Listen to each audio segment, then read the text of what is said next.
Hey guys, what's up and welcome to a new Tesla update video. So today, as per usual, let's go over Tesla, let's go over the market and let's figure out what is happening in this market and well, what we can expect moving into the rest of the week and the month, really. Tomorrow is a pretty potentially big day. We have jobs data coming out, so that can definitely influence what happens next. But as usual, I will give you my thoughts moving forward. So as per usual, if you enjoyed, don't forget to hit that like button. This is not financial advice. I am not a financial advisor. And of course, my membership on YouTube is live. The link is down below in the description of the video. For just $3 a month, you get access to all my intraday thoughts, posts, updates, and everything on Tesla every single day the market is open.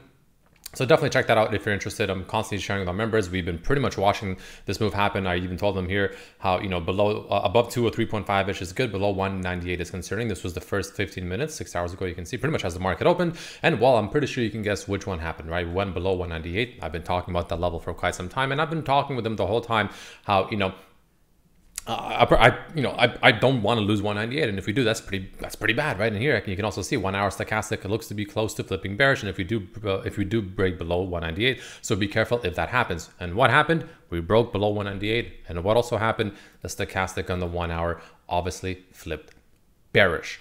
And we got the sell-off, right? It is what it is. Sometimes it's just, it's really that simple. Anyways, my members have been pretty much ready to go this whole time.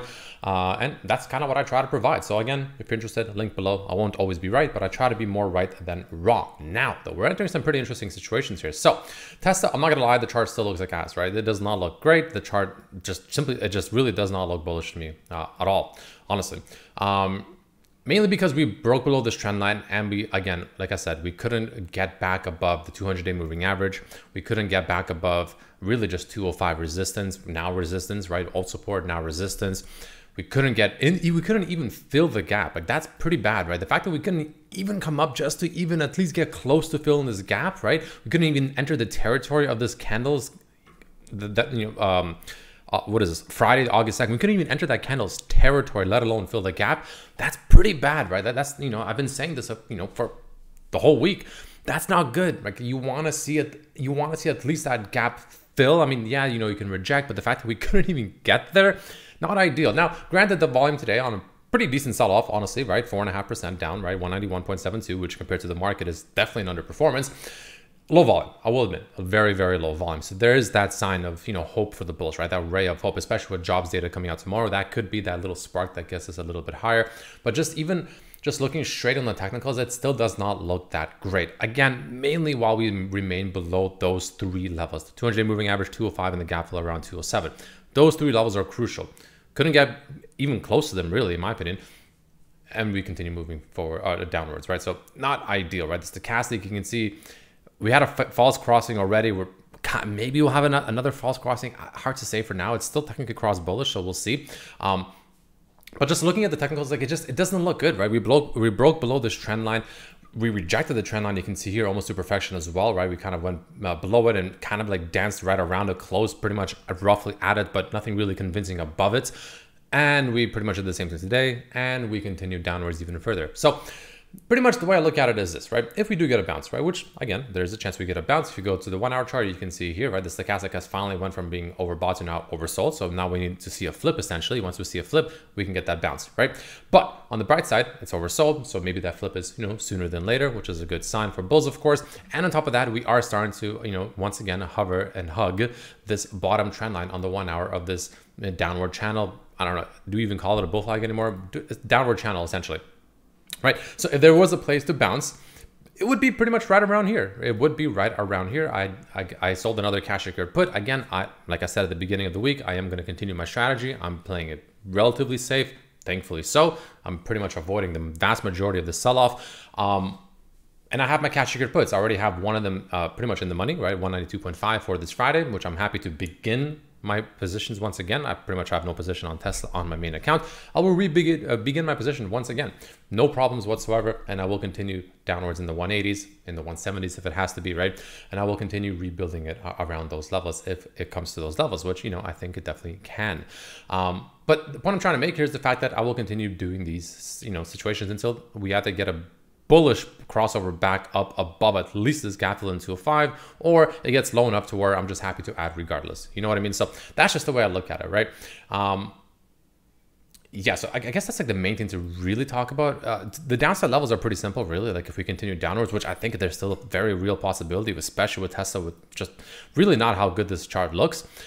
You know, at the very least, we'll come back down to about the mid-ish to potentially low 180s, right? I mean, we can definitely get a little pit stop somewhere around the 187-ish, but you know, 187, like 185, you can see around here, 182, like these, pretty much the whole area of 180 can definitely act as a pretty major support to at least stop this bleeding for a bit, quite a bit, honestly. That, I mean, that could even in theory be the bottom. That there is a very real possibility. You can see many times, right? You know, when we were dancing around this level, remember we had this massive gap up, and you know, we kind of went sideways for like pretty much 2 months, dancing around this like mid 180s to pretty much like 170, we'll say, right? We just kept dancing. Remember that for like 2 months? Well, naturally, I mean, as we're coming back down into that, this area that we constantly just had issues really breaking back above should in theory act as a support, which is essentially the mid-ish 180s, right? Again, I don't want to put exact numbers on it. I don't like doing exact numbers like, oh, if it goes below 183.2964, it's all over. No, that's just not how it works. But, you know, looking at it here, just in general, the 180s should act as a pretty decent support, right? At least I expect it to, right? Volume profile is obviously substantially increasing once again. And one reason people might be wondering is like, well, how the hell do we just crash down so quickly? Well, like I said many times, you know, Tesla ran up through low volume. You can see massive volume here, and what's in between these two situations right here, right? These two levels, right? Pretty much like what, 260, 250s, and all the way down here about like 180s, 170s. What's in between those two ranges, right? Like 190 to 240, let's say, roughly. Low volume, very low volume, especially compared to these two levels. What happens through low volume? You blast through it and you rocket to Earth's core, essentially, back down. You move very quickly through these low volume profiles, right? That's just, it's just how it works, really, right? And that's kind of what happened. We zoomed past the low volume and now we're pretty much crashing almost as fast back down to Earth. But again, the good thing is the fact that we are starting to approach some very high volume, again, around that mid-ish 180s. So that's a good sign. And I definitely expect the bleeding to stop if we do get there.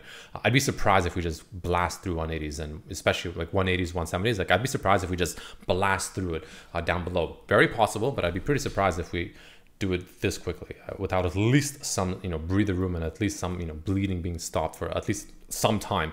But again, going to the weekly chart, I want to make it clear, right? You know, the green line here, very important, right? You know, obviously we were zigzagging many times. This green line has shown many very powerful bounces. And again, I want to make it clear, there is a very real possibility we come down to this green line once again. That it is what it is, right? You can either get mad at that or you can accept reality and plan around it instead of, you know, being upset that the market's rigged or something like that. Just, you know, you either play the game or you just leave the kitchen, right? It's just that simple. And, you know, there is a very real possibility you can come down here. So I wouldn't say it's 100%. I would say it's maybe like 30%, honestly. But again, it's always good to at least have that as a plan. Like, okay, well, if we do come down here, what are you going to do about it? Do you have a capital put aside to, you know, potentially buy that dip there if we do get there? Maybe we'll never get there. Are you in enough of a position that you'll be happy to ride with what you got? There's a lot of this kind of, you know, juggling happening. So make sure you're doing what's according to your plan. I'm not a financial advisor. I can't suggest anything, but I can say the fact that I personally believe that there is a possibility we come down to this green line, which will pretty much be somewhere around the 150s at the moment, assuming it happens relatively quickly, like low 150s. Again, just a very real possibility. But ultimately, you know, stochastic, like I said, still technically flip bullish, but, you know, not very convincing. I'll be honest. MACD is still bearish. RSI is still just crashing to like, pretty much the Earth's core.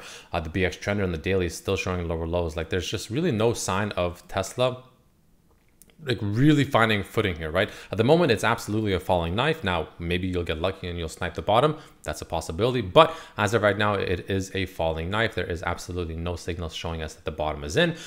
For all we know, Tesla, in theory, should just continue going downwards, right? That is a very real possibility. And any movements from here up will just be, you know, if you caught it, let's say, literally right now, it's just complete luck and it's a complete gamble, right? It is what it is. But again, as of right now, it does seem like Tesla, you know, the path of least resistance, in my opinion at least, is down, at least until the 180s, which we're not far from it, honestly. So it's not that much more down anyways. But that's kind of what I'm seeing, right? That's kind of what the daily chart is showing. It's not showing me any real signs of bullishness just yet. But again, don't forget, you know, this mid 180s rough area, you know, if the Fibonacci retracement, you know, is that 618 retracement level. That is that 188-ish range, right? We're pretty damn close to it once again. So, you know, again, don't be surprised if we do kind of get into that 180s rough range as well. Worst case scenario I see realistically, if it happens pretty quickly, is somewhere around 170, which is that 786 retracement. That would be pretty substantial, but not completely unprecedented. So, you know, again, don't completely ignore the fact that that's a possibility. But I, as of right now, do believe that 180s should provide some pretty damn meaningful support, especially with this volume profile, and I'd be surprised if we go lower. 1 hour chart, what is it suggesting? Like I said, well, you know, if there is a short-term bounce back up to about 198, 200, it could be as early as tomorrow off of the jobs data, right? That could be what gives us a little bit of a bounce, a very real possibility. Well, that would be something that to look forward to, right? And that could be your opportunity to potentially exit any positions that you maybe have entered just now, or maybe cut losses, in my opinion. Could be wrong, because again, if we get up there, it'll just be simply a retest of what was a bit of a support that we broke down, and then we crashed well below after breaking 198 to 200. And if we do get back above 198 to 200, look out for, well, the level we've been talking about for quite some time, which is that 200-day moving average around 203.5, the resistance level around 204.25, 204, 205, and of course the gap fill around 207-ish. Just watch for those levels. It's really that simple. If you start breaking above those levels and we start closing candles and daily candles above it without collapsing back under it pretty much instantly, great. We can start talking about a move to the upside, like a meaningful move to the upside. As of right now, anything that comes up, in my opinion, is just, you know, an opportunity to exit longs. Really, that's just the way I look at it personally, because there's just really no signs of a bullishness on Tesla stock, right? The MACD's really on the verge of even again flipping bearish all the way down here. Not yet, of course, but it's, you know, it's not looking too hot. It's, you know, making lower lows, right? Even on the 1 hour chart, you can see the BX trender is still making lower lows. Like there is no sign. It is a falling knife. Will you snipe the bottom, and can you potentially snipe the bottom? Sure. Will it just be a complete lucky gamble that, you know, play? Absolutely. It is what it is, right? So again, that's just the way I look at it. Those are the levels I'm looking at. And, you know, again, I like to give things raw. I don't really like to, you know, BS anything here. I say it how I see it. I say it how I see it. And if that makes people upset, makes people upset. If that makes people happy, makes people happy. Couldn't care less. I know people come to this channel to hear my real thoughts. No bias. I love Tesla. I'm very bullish on Tesla. I love the products. I love Elon. I love the company. I love where it's going, and I love where it's going to be. Very bullish long term. But again, like I always say many, many times, short term is a much different beast than a long term, you know, investment thesis, and, you know, what the stock will do relative to the company. Short term, they're not correlated. Very, like, not often at least. It's a different beast. Just make sure you understand that. That's really important to understand. But anyway, that's kind of what I'm seeing right now. Options flow. We did get some, where is this? By the way, some puts came in, some pretty decent puts on SPY came in towards the end of the day. 3.1 million put came in pretty much as the market closed for August 16th. So yikes, 498 strike. That could be a little bit concerning. On top of that, Tesla did get some calls throughout the day, right? You can see here, it is unfortunately on the bearish flow, but it did get some calls come in. You had a 700K call right here, 340 strike, 2025, right? That's, you know, again, pretty much the usual story. But we did get some long-term puts, 1.1 million, 150 strike, 2025 of January. So, you know, some, you know, long-term puts came in. 1.6 million over here put came in for 165 strike, 1018. So, you know, pretty mixed, but overall, the way I look at it is still kind of similar, where, I don't know, this actually just came in at 4 o'clock. I didn't even see this. A dark pool came in for Tesla. We'll talk about that in just a second. But the overall story and options I'm seeing is still similar. Whales, bullish long-term, bearish short-term. It is what it is. This dark pool came in though, pretty interesting, right? 191.76. That's actually potentially a good sign. I would assume that's a buy. It'd be hard to imagine that's a sell. I'd assume it's a buy personally. So that's a pretty good sign. It's only 46 million. I mean, usually I like to see the big ones like we saw before. I think, remember when I talked about it in a video, I think there was one somewhere up here. I talked about it at like 235 or something like that. I think it was. I was like a 240 or 50 million dark pool. That is where I'm interested. That's where I look at it and I'm like, okay, you know, now I'm interested. That's concerning or bullish, really depending on how it happens, right? I think by now we can agree that was most likely a sell back in 235. But this dark pool, 46 million, could very well be a buy. Could be a little bit of a, you know, saving grace for bulls. Again, I do still believe that if we get a bounce, let's say off the jobs data tomorrow, I do believe it'll be just a bounce to retest the levels I just mentioned, 198 to 200. Above that, 205 to 207/8, right? I'd be surprised if we go higher than that. And if we do, well, that's when we can start talking about further upside. But until then, I look at it as just nothing more than, you know, a dead cat, if you will, almost, right? So again, that's just how I look at it right now. Nothing really to be bullish about on the chart. Nothing is really suggesting me that we're out of the woods yet. And then you know, the path of least resistance, in my opinion, unfortunately, is still down. I will be accumulating shares in the 180s if we get there. I have my first buy order pretty much where we close right now. Like I said, with the cash I could put, I have more in the 180s, and I will sell more if we go lower, and I will continue slowly re-adding. I'm not in a rush, just like I wasn't in a rush back up here in the 202s, 203s. I'm definitely not in a rush here as well, but I am starting to get interested. I will say that. I am starting to get interested. But all that being said, thank you so much for watching. And as usual, I'll see you for the next one. Peace.